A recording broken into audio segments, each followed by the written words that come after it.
Hello বন্ধুরা, কেমন আছো? আশা করি সকলেই ভালো আছো। আমি তোমাদের প্রিয় আপু আবারও চলে আসলাম নতুন একটি গল্প নিয়ে। গল্পটি শেষ পর্যন্ত শুনলে তোমাদের দাঁড়িয়ে যাবে। পরিমল সাহেবের ছোট সংসার। স্ত্রী ঝর্ণা এবং ছেলে জয়কে নিয়ে তিনি বেশ সুখে দিন কাটাচ্ছেন। পরিমল সাহেব উচ্চপদস্থ পদে চাকুরি করেন। তার বয়স 56 বছর, স্ত্রী ঝর্ণার বয়স 48 বছর, গৃহবধূ এবং ছেলে জয় 18 বছরের এক টগবগে তরুণ। জয়কে নিয়ে আজকাল পরিমল সাহেবের ভীষণ চিন্তা হয়। যা দিনকাল পড়েছে, ছেলেমেয়েরা তাড়াতাড়ি নষ্ট হয়ে যাচ্ছে।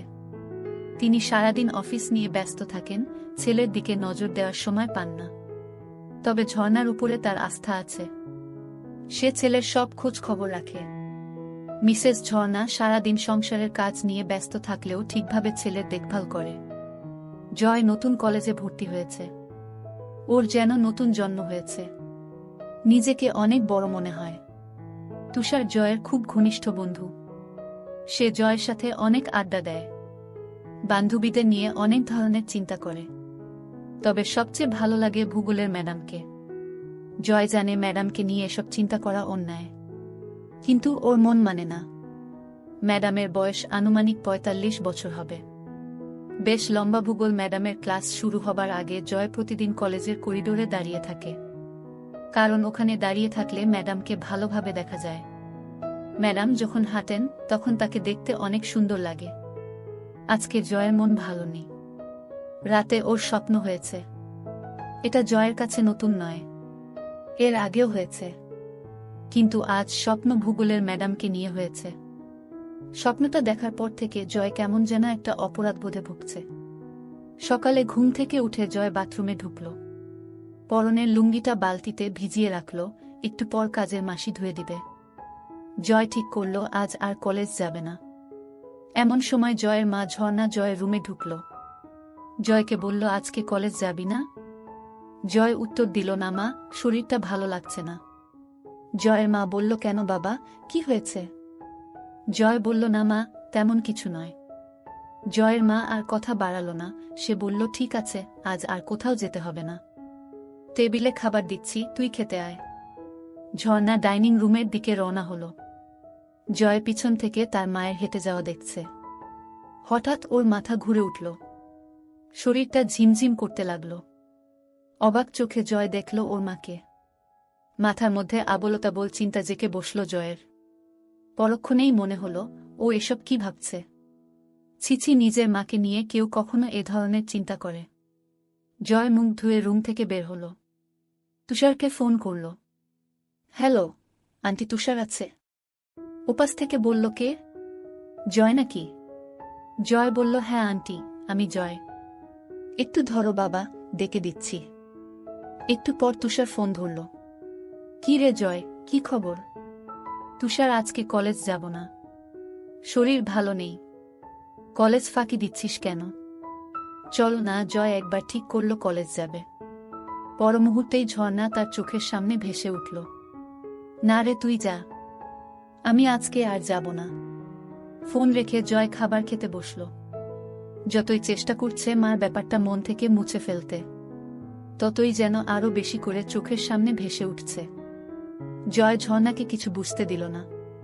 ঝর্ণাও টের পেল না যে সকাল থেকে তার ছেলে ড্যাব ড্যাব করে তাকে দেখছে।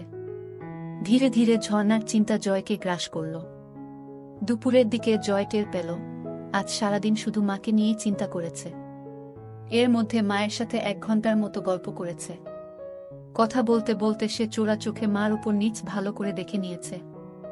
জয় ভাবছে 48 বছর বয়সেও মা কত সুন্দর। মা বেশ লম্বা চওড়া মহিলা, 5 ফুট 4 ইঞ্চি লম্বা। একটা ব্যাপার জয়কে পাগল করে তুলেছিল। জয় নিজের রুমে শুয়ে মার কথা ভাবছে। যতই ভাবছে তত মার প্রতি এক তীব্র আকর্ষণে পাগল হয়ে উঠছে। মার গলা শুনে জয়ের চিন্তার জাল ছিন্ন হল। জয়, এই জয়। হ্যাঁ মা, বলো। আমি স্নান করতে গেলাম। কেউ এলে দরজা খুলে দিস। ঠিক আছে। হঠাৎ জয়ের মাথায় একটা দুষ্ট বুদ্ধি চাপল। স্নান করা অবস্থায় দেখলে কেমন হয়? কিভাবে দেখবে ভেবে পাচ্ছে না। হঠাৎ ওর মনে পড়ল, ওরা যখন এই বাসায় প্রথম আসে তখন মার রুমের বাথরুমে ফলস ছাদে পুরানো মালপত্র রেখেছিল। তখনই খেয়াল করেছিল ছাদে 2 ইঞ্চি একটা ছিদ্র আছে। শুধু তাই নয়, ওই বাথরুমের ছাদে তার রুমের বাথরুমের ছাদ থেকেও যাওয়া যায়। জয় এক লাফে ওর বাথরুমের ছাদে উঠে মার বাথরুমের ছাদে গেল। ছাদে একটা কাগজের কার্টুন বিছানো রয়েছে। জয়ের বুক টিপটিপ করছে, হাত কাঁপছে। কার্টুনটা সরালেই মাকে দেখতে পাবে। আস্তে আস্তে কার্টুন সরিয়ে ছিদ্র দিয়ে ভিতরে চোখ রাখল। মা এখনো বাথরুমে ঢুকেনি। জয় আর উত্তেজনা ধরে রাখতে পারছে না। ছাদে বসে মার অপেক্ষা করতে লাগল। কয়েক মিনিট পর মিসেস ঝর্ণা বাথরুমে ঢুকল। জয় নিঃশ্বাস বন্ধ করে দেখতে লাগল। ঝর্ণা টুথব্রাশে পেস্ট লাগিয়ে আয়নার সামনে দাঁড়িয়ে দাঁত ব্রাশ করতে লাগল। ঝর্ণা এবার শাওয়ারের নিচে দাঁড়িয়ে স্নান করতে লাগল। জয় বুঝতে পারল মা আর বেশিক্ষণ বাথরুমে থাকবে না। জয় হাতের কাজ শুরু করে দিল। 2 মিনিটের মাথায় জয়ের কাজ শেষ হয়ে গেল। ঝর্ণা বাথরুম থেকে বের হল, জয়ও নিচে নামল। দুপুরে মা ছেলে একসাথে খেতে বসল। খাওয়ার পর জয় নিজের রুমে শুয়ে একটা বই পড়তে লাগল। বইতে মা ও ছেলের অনেক গল্প আছে। সে মজা করে গল্পগুলো পড়তে লাগল। ঘণ্টা খানেক পর জয় শুনতে পেল মার ঘরে ফোন বাজছে। ঝর্ণা ফোনে কথা জয়কে ডাকল। জয়, ঘুমাচ্ছিস নাকি?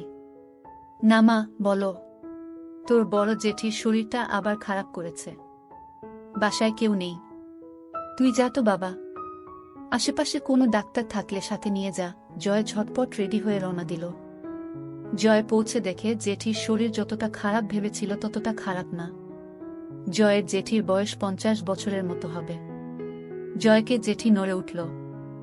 জয়, এসেছিস? জেঠি, তোমার শরীর কি খুব খারাপ? হ্যাঁ বাবা, সকাল থেকে শরীরটা খুব ব্যথা করছে। ডাক্তার ডাকব? ডাক্তার লাগবে না। এখন কেমন বোধ করছো?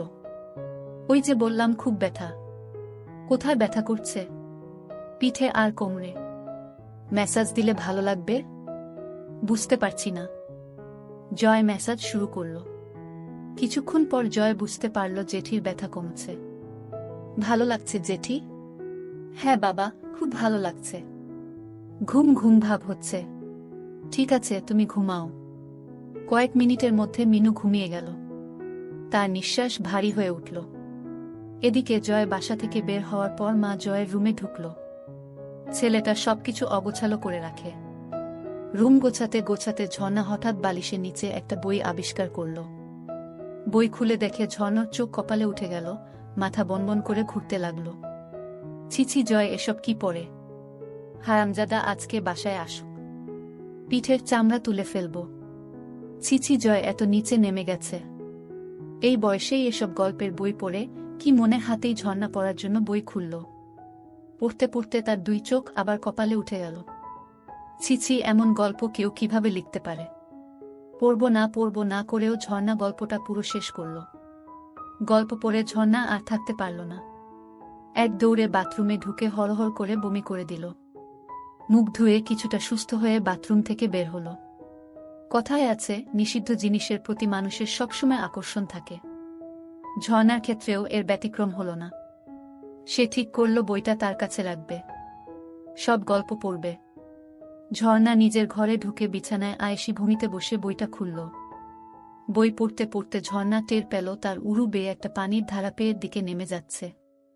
ঝর্ণা বুঝতে পারল ব্যাপারটা কি হচ্ছে। ঝর্ণা বুঝতে পারছে না জয়কে এই ব্যাপারে কোনো শাস্তি দিবে কিনা। বিকালে জয় বাসায় ফিরল। রুমে ঢুকে দেখে বইটা নেই। বাসায় মা ছাড়া আর কেউ নেই। তাহলে মা কি বইটা নিয়েছে? জয় প্রচণ্ড ভয় পেল। মা যদি বইটা নিয়ে থাকে তাহলে কি হবে? মা যদি গল্পগুলো পড়ে তাহলে খুব লজ্জার ব্যাপার হবে। সন্ধ্যার দিকে জয়ের সাথে ঝর্ণার দেখা হলো। কি রে, তোর জেঠির অবস্থা কেমন? এখন অনেকটা ভালো। মা ছেলের মধ্যে আরও কিছুক্ষণ কথাবার্তা হলো। ঝর্ণা রান্নাঘরে গেল। জয় তার রুমে এসে শুয়ে পড়ল। চোখ বন্ধ করতেই ঝর্ণার কথা ভাবতে লাগল। ওদিকে ঝর্ণা রান্নাঘর থেকে নিজের ঘরে যেয়ে বাকি গল্পগুলো পড়তে লাগল। বেশিরভাগ গল্পই মাছেলের নিয়ে। ঝর্ণা গরম হয়ে গেল। কি করবে ভেবে পাচ্ছে না। ঝর্ণা কি করবে? রান্নাঘরে বেগুন নেই। হঠাৎ মাথায় একটা বুদ্ধি এলো। ঝর্ণার মাথা খারাপ হয়ে গেছে, কি করছে নিজেই জানে না। হাতের কাছে মোম ছিল, সেটা দিয়ে সেদিনের মতো কাজ সারল। সন্ধ্যার পরে জয় আড্ডা মারতে বের হল। এই ফাঁকে ঝর্ণা জয়ের রুমে ঢুকল। খুঁজতে খুঁজতে বিছানার নিচে কিছু সিডি পেল। একটা সিডি নিয়ে প্লেয়ারে চালিয়ে সোফায় বসল। ঝর্ণা অবাক হয়ে দেখছে, আড্ডায় জয়ের বন্ধুরা মেয়ে ছাড়া অন্য কোনো কথা বলে না। জয়ের আর আড্ডা ভালো লাগছে না।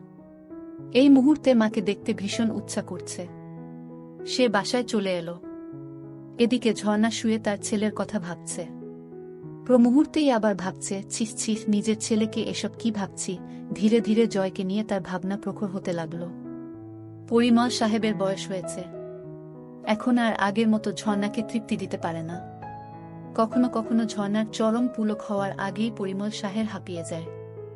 সব মিলিয়ে ধীরে ধীরে ঝর্ণার সমস্ত ভাবনা জুড়ে তার ছেলে জয় এসে পড়ল। রাতে ঝর্ণা ও জয় একসাথে খেতে বসল। ঝর্ণা আর চোখে লক্ষ্য করল জয় ড্যাব ড্যাব করে তাকে দেখছে। মাঝরাতে জয়ের ঘুম ভেঙে গেল। এদিকে সারা রাত ধরে ঝর্ণা ঘুমাতে পারেনি। যখনই চোখ বন্ধ করে তখনই জয়ের চেহারা ভেসে ওঠে। ঝর্ণা বুঝতে পারছে না কি করবে। একদিকে ছেলের প্রতি নিষিদ্ধ টান, আরেকদিকে মা ছেলের সম্পর্ক। স্বামী তাকে যথেষ্ট ভালোবাসলেও তাকে সুখ দিতে পারে না। অবশেষে ঝর্ণা সিদ্ধান্ত নিল কাল দিনে জয়কে বাজিয়ে দেখবে। সে জয়ের মা। জয়ের মনে কিছু থাকলে ভয়ে সে সেটা প্রকাশ করবে না। প্রথম সুযোগ তাকেই দিতে হবে।